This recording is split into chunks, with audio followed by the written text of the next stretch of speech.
lihat memang kita sedang likuiditasnya sedang membanjir di banyak perbankan ya.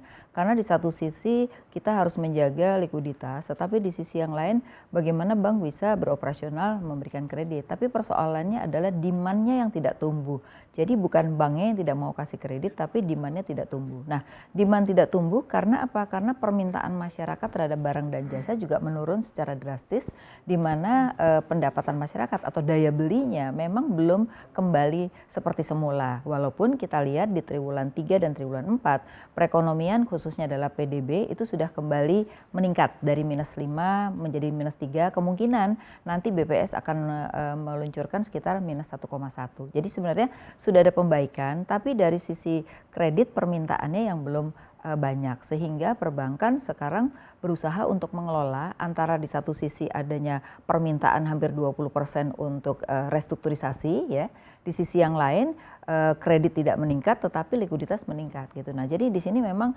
pinter-pinternya bank memanajemeni dari dana masyarakat supaya juga tetap bisa menjaga di mana masyarakat kita sekarang justru malah nyimpan uangnya di bank dan itu tumbuh sampai dengan 11%. Biasanya rata-rata tuh antara 7-8% Mbak gitu. Jadi memang bisnis bank saat ini lebih pada melihat pada efisiensi yang dilakukan supaya laba tidak mengalami persoalan, walaupun sebenarnya banyak laba dari bank-bank yang sudah mengalami penurunan. Jadi tetap laba tapi labanya mengalami penurunan gitu ya.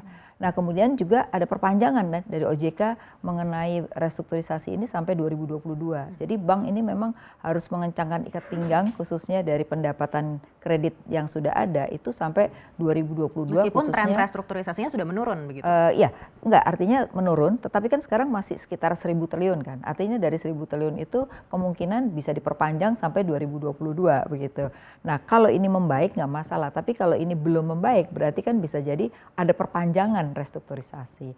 Nah, di sisi yang lain memang kita berharap justru dari pemerintah khususnya adalah APBN. Tahun ini kan banyak sekali, ada infrastruktur 400 triliun, kemudian ada 10 destinasi, itu juga ada anggaran cukup besar, ICT. Nah, kalau pemerintah bisa belanja, khususnya adalah belanja infrastruktur, itu sebenarnya baru bisa otomatis bank itu akan banyak yang minta kredit gitu. Jadi ini sebenarnya katalisatornya itu justru dari belanja pemerintah. Maka kita berharap pada triwulan 1 ini pemerintah bisa belanja ya, walaupun pemerintah sendiri prediksinya mungkin baru bisa itu triwulan 2 ataupun semester kedua gitu. Nah, ini jadi sangat tergantung proyek utama pada pemerintah.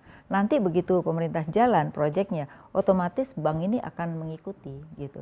Nah, ini yang mungkin menurut saya pemerintah justru harus melihat dirinya untuk belanja. Jadi jangan melihat swasta. Kalau swasta menurut saya otomatis akan ikut serta di dalamnya. Tapi kalau swasta suruh duluan, mereka pasti masih keberatan karena otomatis mereka sekarang sudah terjadi overproduksi ya, tidak perlu investasi baru gitu. Itu yang terjadi kondisi saat ini. Artinya program-program pemerintah ini harus disegerakan begitu ya Bu Betul, Afi? khususnya di APBN ya, yang berkaitan dengan infrastruktur dan juga belanja barang. Itu yang menurut saya bisa menggerakkan ekonomi dalam jangka pendek ini.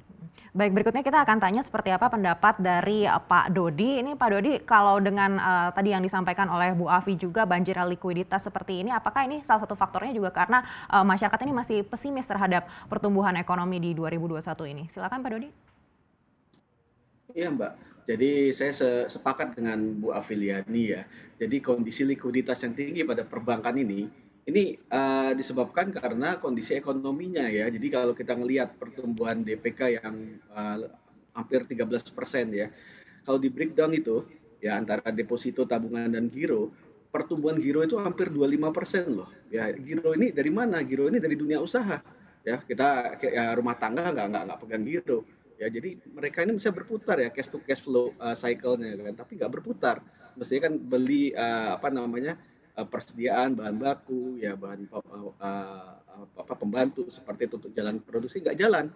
Nah ini yang kemudian mengendon ya dananya di rekening giro. Tapi kalau saya berpendapat ya ini ya situasi yang memang dilematis ya. Tapi ya ini kan kita dalam kondisi pandemi ya, dalam kondisi seperti ini risiko usaha itu tinggi. Ya kan tentu saja kita nggak bisa paksa ya bank untuk melakukan kredit ya dengan risiko yang tinggi, nanti masalahnya akan balik kepada dia sendiri. Sekarang aja jumlah restrukturisasi seperti yang katakan Bu Afi tadi udah hampir 1.000 triliun, itu hampir 18% dari total kredit ya. Jadi ini kemudian kalau kita adu dengan permodal kita ya jadi pas-pas saja. Jadi kalau ngelihat kayak begini memang ya saya juga emphasize lagi juga pada Bu Afiliani, saat kayak begini ini memang diharapkan ada drivernya justru dari pemerintah.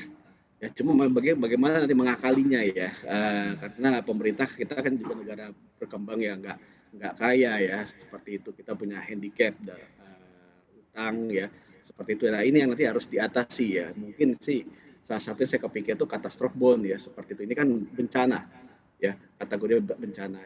Biaya ini besar, kalau misalnya semuanya harus di-expense di depan, tapi kalau misalnya bisa disebar ke beberapa tahun ke depan itu saya pikir bisa membantu ya. Gimana pun juga ini harus ada yang drive ya.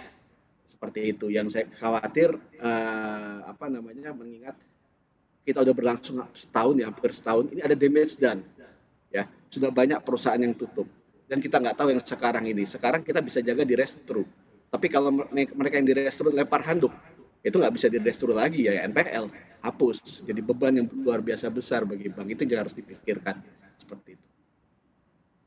Baik,